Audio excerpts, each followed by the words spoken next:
Ada for telling my neighbor that the reason her son is in jail is solely his fault and not the victim's. So my neighbor's son was in the police academy, and I guess he had to do, I don't know what you call it, an internship at a juvenile facility. One of the inmates, there was a 13-year-old girl. So apparently this girl stripped naked to entice him, and they had sex. I don't know whether they got caught or the girl told, but it was found out, and now he is in prison for unlawful sexual activity and is doing 25 to life no chance of parole. My neighbor is saying it's the girl's fault because she enticed him and men can't control themselves. I told her that was bullshit. Men have control. He was the adult, and it was his responsibility to tell her to put her clothes on and walk away. She got mad saying men can't control that.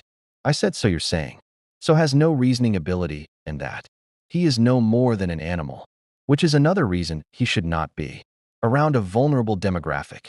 She called me an asshole and went back to her house in tears.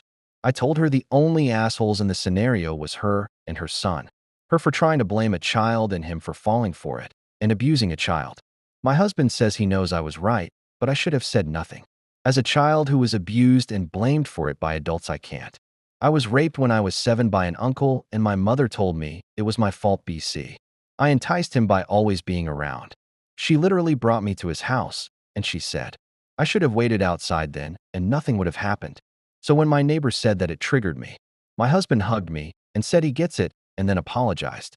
But part of me wonders if I am an asshole for telling my neighbor the truth.